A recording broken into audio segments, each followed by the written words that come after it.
Hello, hello, hello, and welcome to another edition of the Sunday Night Sit Down. I am your host, Miracle Jones, along with my amazing co host, Khari Mosley. And we have a great edition for you this evening. And to just talk a little bit about how great our guest is, I'm going to turn it over to Khari.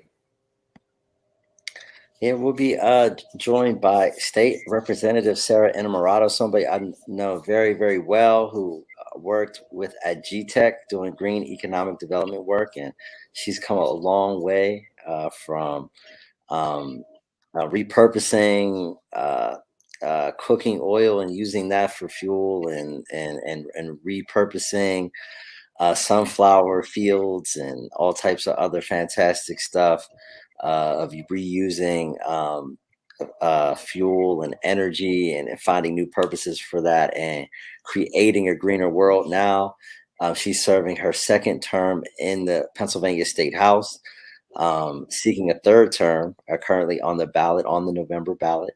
Welcome to the Sunday Night Sit Down, State Representative Sara Innamorato. Hey, thanks for having me, guys. I appreciate it. I'm very happy to have you here. Yeah, thank you so much for joining us. And as Khari said, you had an amazing, career as someone who was fighting and still continues to fight for environmental issues. What motivated you to make that transition from doing grassroots organizing to running for office? Yeah, I appreciate that. And I think, a lot of folks who are coming up into politics these days, I don't think they have like the classic timeline of like, hey, I'm definitely going to run for office. This is what I'm predestined to do, to folks who are out there doing the work alongside community members and looking up and being like, oh, I actually see a government that's not representative of the community that we're collectively working together to achieve justice. And it's folks like regular people who are stepping up and saying that, like, my government's a reflection of me. And if I don't see myself and the community that I'm in solidarity with reflective in that, like, maybe it's time to step up and run.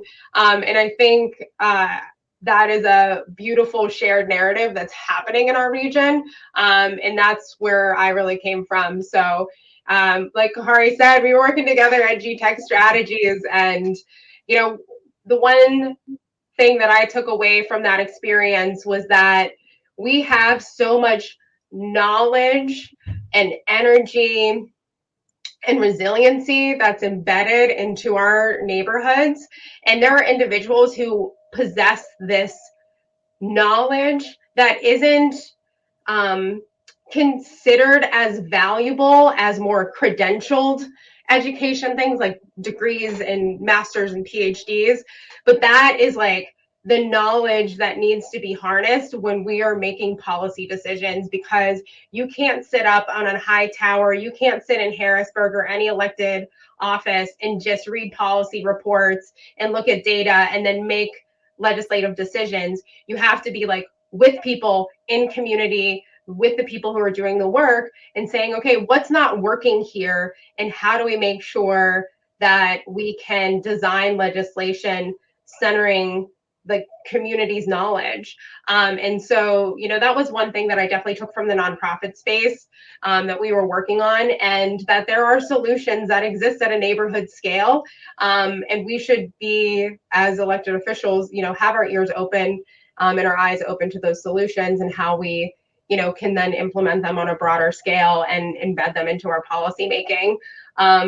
So yeah, I mean, I think, looking around in the nonprofit sector, we're so lucky to have such a generous region that wants to fund community engagement and neighborhood level initiatives. But when you really like zoom out, you're like, oh, it's mere pennies on the dollar that people are getting to try to solve some of the world's greatest challenges, like hunger insecurity, like homelessness, like poverty in general, and racial and wealth inequality, like, and they're like, oh, solve it with a program, but like really these are huge systemic policy issues, and we need to be addressing them at all levels of government, from the neighborhood scale, and at the civic level to, you know, state, federal, all levels. Thank you for that.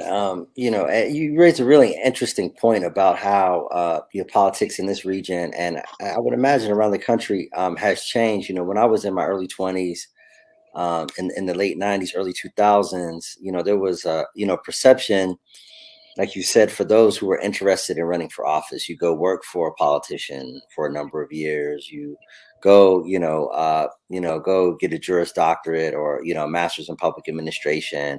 You know, not saying there's anything wrong, you know, wrong with that, but that was kind of the, you know, the pathway. And I'm seeing now there's definitely a large number of folks who, you know, do, you know, have, you know, traditional backgrounds, or worked in politics, or, you know, have a, you know, master's degree in public policy. But I would say even, you know, more so than I noticed when I was first getting into politics, there is, you know, more people with nonprofit backgrounds and other, you know, non-traditional political backgrounds. What do you think is different about the electorate, you know, that makes the electorate more willing to support someone that doesn't necessarily fit the traditional mold, like what we've seen? Like when I came, like in the 90s and early 2000s, you almost had to kind of fit a certain mold even to be taken seriously. You know, what do you think has changed about the electorate today that makes, you know, more a variety? You look at a John Fetterman and other types of candidates, Summer Lee, that have been able to get a lot of support, that don't have the traditional political background, or even present themselves as a traditional politician. Well, I think, you know, right, like there's limited trust in government. Like that has been on the decline for decades. People look at government and they're like, I don't trust it. And, you know, like I said earlier, like our government is a reflection of ourselves and what our values are as a community. And, you know, I think the 2016 election and that outcome and that presidential race really woke a lot of people up to what was going on outside of their own little bubbles. And it spurred people to get involved. But I do also want to say that, like, I think that got a lot of people, like, woke up their political consciousness. But there have been people who have been on the ground doing that work for decades leading up to that. And so I think, you know, I think it woke people up. It made them want to say, oh, if this government is not a reflection of who we are, then I think it's on us to try to change it. And that message really resonated with people. And I think folks were just really looking for people that they could trust, and who more inspires, you know, trust and relationship building than a lot of the folks who are doing that community-based neighborhood level work. Because none of that work happens if you, like, you know, parachute into a neighborhood and then try to do something and then leave, right? Like it's about building authentic connections and relationships. And so I think we've seen a lot of people who've come from either the nonprofit space and community organizing space, who have built those relationships with communities that are saying, like, hey, we may not agree on everything and I may not have all the answers, but what I want to do is work together to figure out how we can solve some of these great challenges that actually impact all of us and impact our collective quality of life. Thinking and talking about, you know, the collective quality of life, you're still a few weeks out of passing the Home Repairs Act. And so how has that reception been? You know, you worked really hard to help galvanize signatures for this act that's going to give investments and millions of dollars to keep people in their home. Like, now that we're a few weeks out, how has that reception been? Yeah, thanks, Miracle, for asking that. For folks who don't know, the whole home repair bill, it allocates $125 million for home repairs across the state. And not only does it do home repairs, but it's energy efficiency work, it's adaptation for folks who need help navigating their home. It's also, it has a workforce development component and also a social services component so that people have more ease going into a system where they're trying to access resources that will increase the health and energy efficiency of their residents. So, you know, we passed it and we got, you know, so much positive feedback from the community. I would say that our phone rings at least 3 times a day with someone who's like, when can I apply for this money? I've been working, I have a leaky roof, or, you know, I need a ramp put in front of my home. You know, it's going to have a real tangible effect, an immediate impact on the quality of life for people who are able to access that program.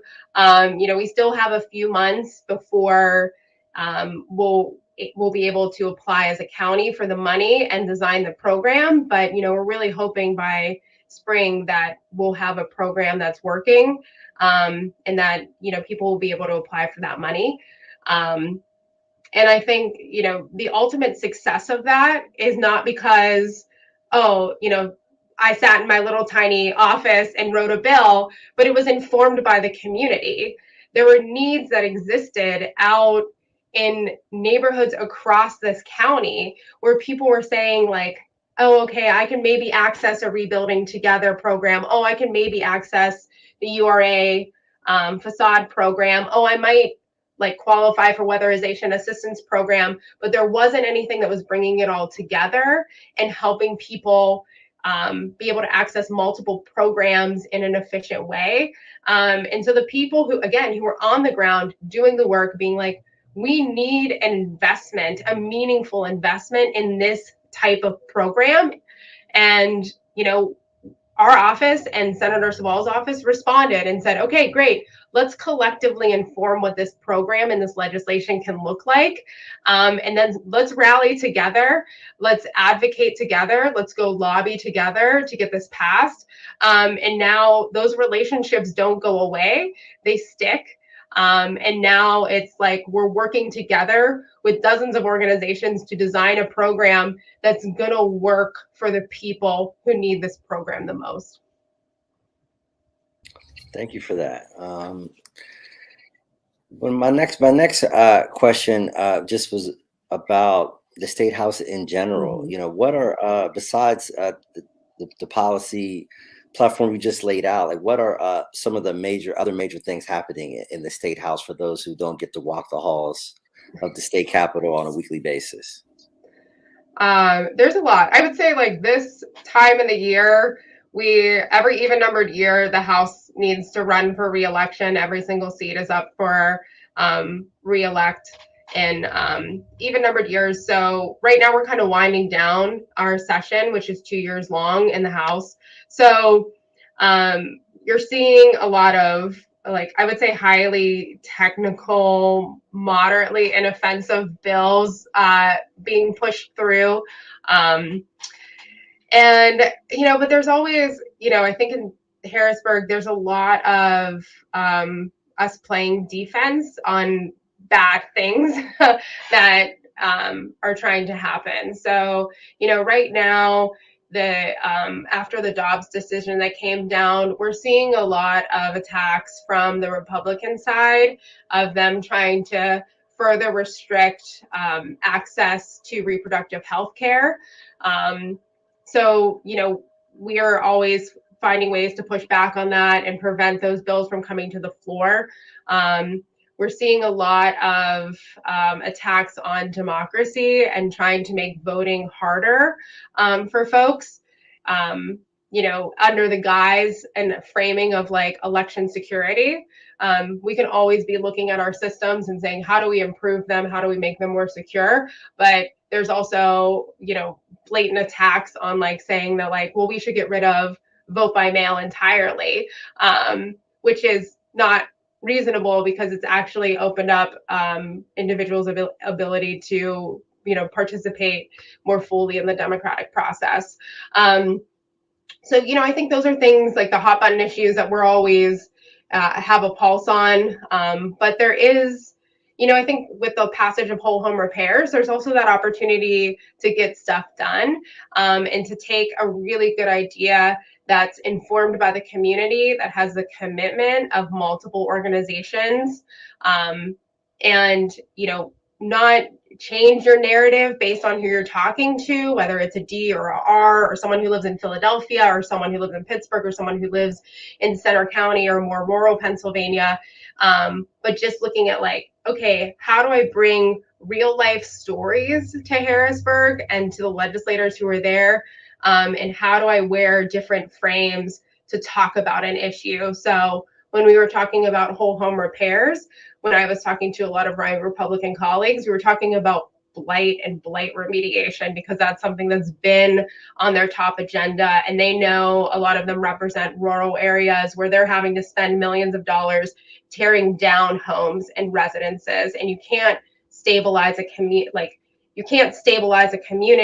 if you aren't investing in the people and the homes that are already there.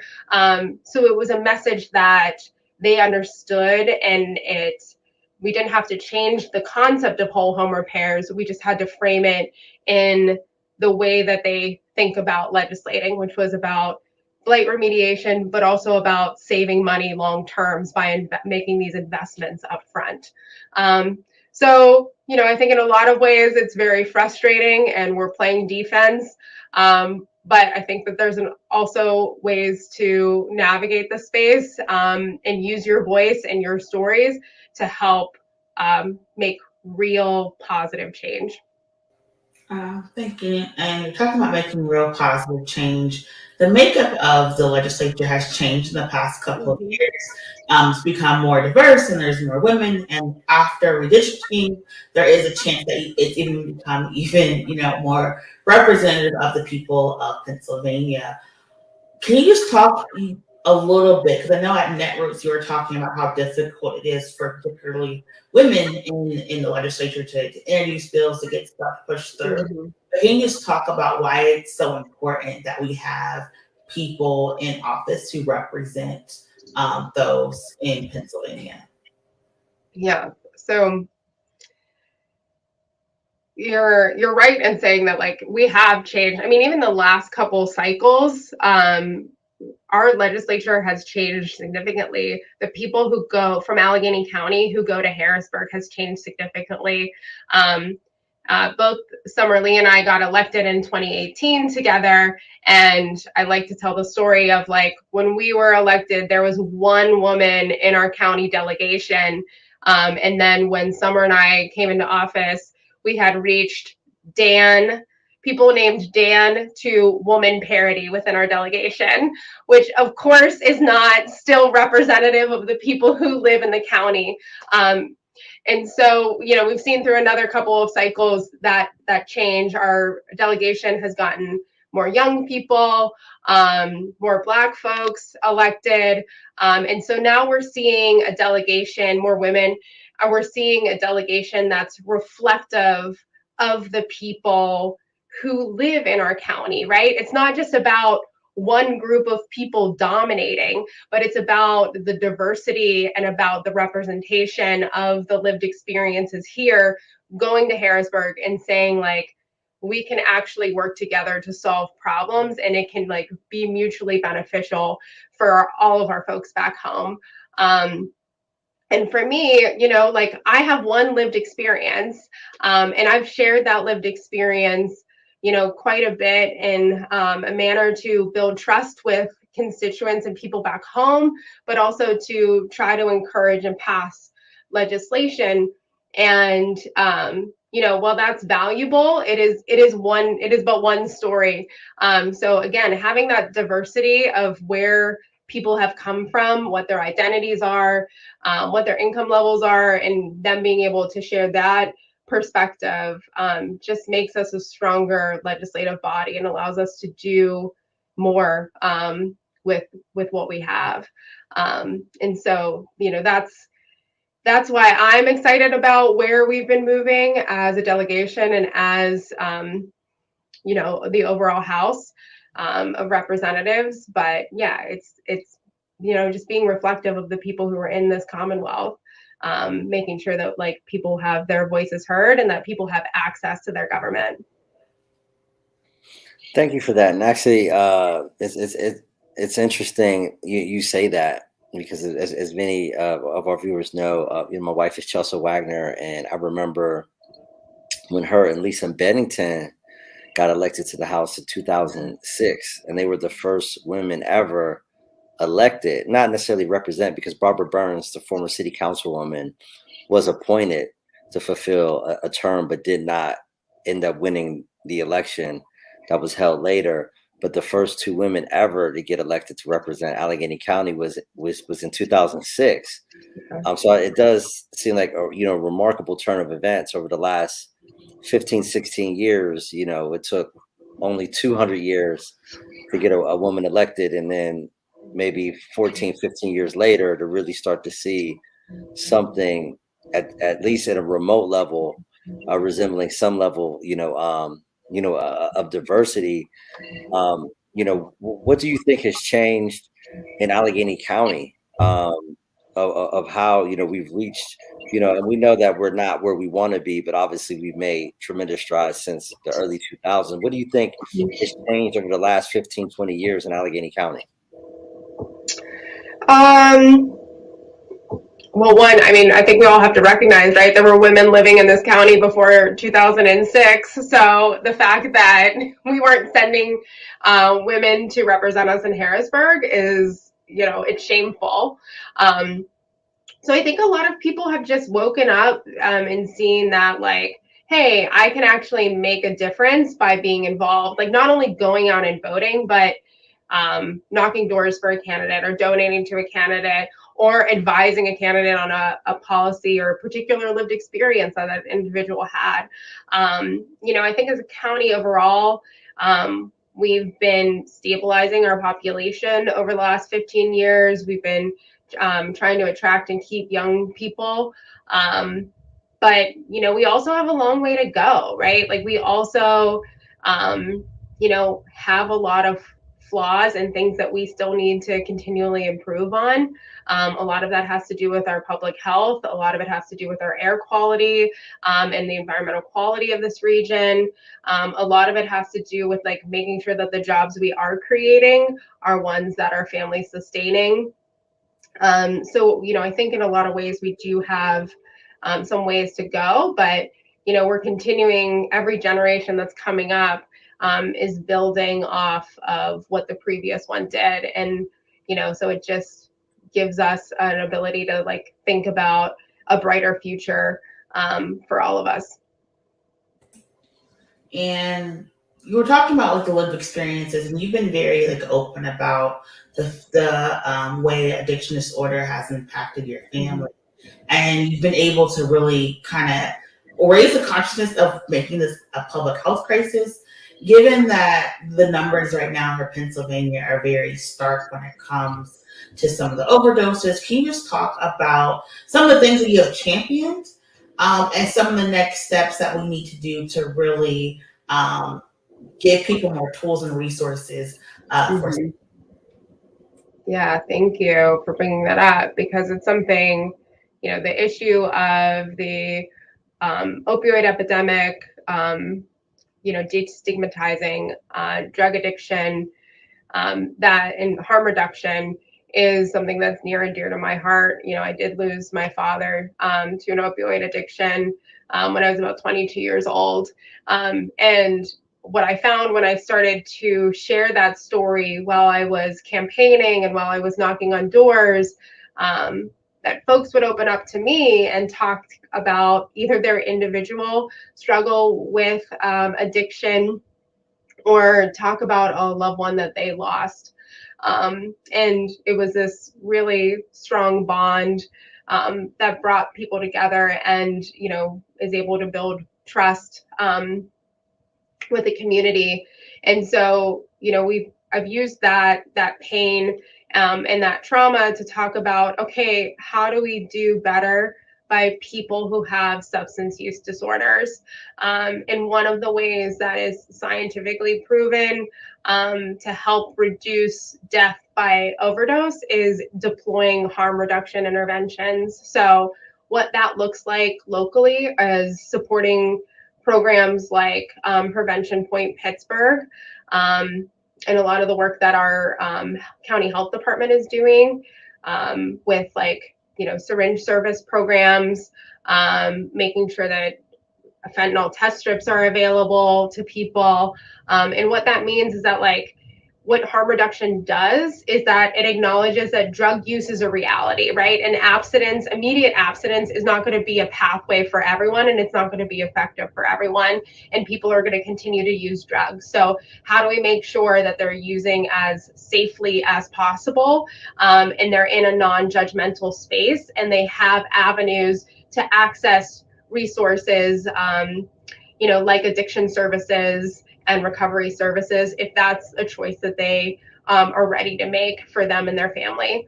And so, what we've done at the State House, actually working with my former colleague and now current mayor, we wrote a bill that would legalize things like syringe service programs across the state of Pennsylvania because they're currently illegal. They're able to function in Philadelphia and in Pittsburgh because of an ordinance that was passed at the county level in the 90s.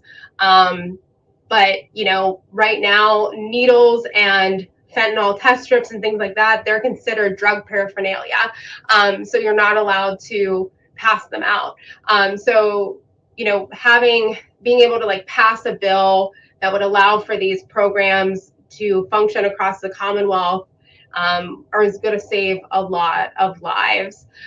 So really thinking about, how do we decrim fentanyl test strips? How do we make sure that syringe service programs are allowed to function in all corners of our Commonwealth, and really invest in that harm reduction, those harm reduction mechanisms that we know work, and further destigmatize drug use so people can make sure that they're getting the help that they need and the support that they need from their communities.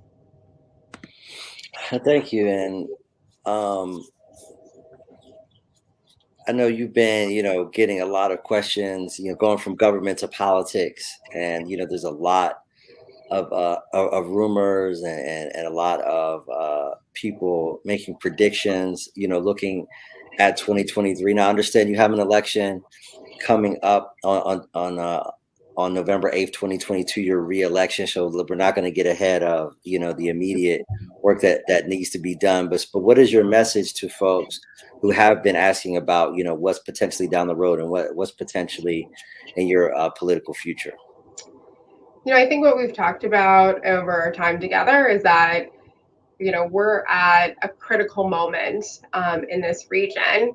And we have seen so much change in such a short amount of time. And we've seen a political system that's moved closer and closer to everyday people and the real pain that they're experiencing. We've elected, Pittsburgh's first Black mayor. We're sending Summer Lee to Congress after November. So we still need to go out and vote. And, we've changed the makeup of our delegation to be more reflective of the people who live in the county. And so we really have a critical moment that we could, put people in positions in 2023 that are reflective of that movement and can work collaboratively and meaningfully with our new leadership that is representing our county at all levels of government. And if we have that alignment, there is so much good we can bring to the people of this county.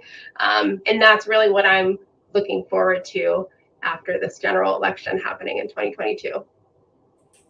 Thank you. I know you're very busy, so we're going to wrap soon. Can you tell people how they can find you, website, social media, and then everything that's happening, Pennsylvania being under a microscope. Yes. We have a lot of the attacks that you and other women legislators are going through. Is there anything that's bringing you joy? Is there anything that's inspiring you to continue on and go through this month and day in and day out? Oh, I love that question. We always need to make time for joy and celebration. I just got back from my cousin's wedding.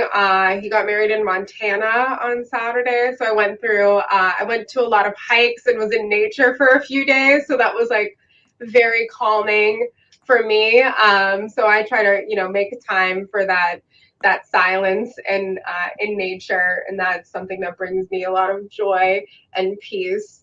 And also like going out to events and hearing people and like hearing people's stories and having them be like, here's the thing you did and it made a difference in my life, or here's the thing you said and it made me think differently, or like, hey, I just want you to know what I'm working on, and I want to know how I can make sure that people in the state legislature know about it, like all of that. Like, so always, I'll just put that out there. If you ever see me at an event, please come up and tell me your story and tell me what you're working on, because there's like so much cool stuff happening in the county, and there's so many amazing, creative, like passionate people who are working towards a common cause.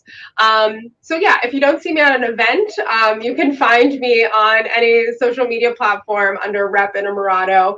I'm at repinnamorato.com for legislative stuff, on Facebook, Twitter, and Instagram. So you can find me on there and send me a message. Tell me what you're working on. Tell me what's good. Tell me what brings you joy. All right. Well, State Rep Sara Innamorato, thank you so much for joining us. We hope you have a great rest of your evening. Thank you guys so much. I appreciate it. And that has been, the Sunday Night SitDown. As a reminder, you have until October 24th to register to vote here in Pennsylvania. If you want to help get people motivated to come out and to vote, Khari is going to talk to you about our Texting Tuesday campaign. Yeah, on Tuesday nights from 6 to 8, we'll be sending text messages out to voters throughout Western Pennsylvania. We'll be having some information on our Facebook page, so check out our Facebook page for more information and how you could sign up and get an invitation email to join our 6 to 8 p.m. textathon every Tuesday night until the election. So should be a lot of fun. All right. I'm Miracle Jones. Khari Mosley. We're signing off. Thank you for tuning in. Good night. Take care.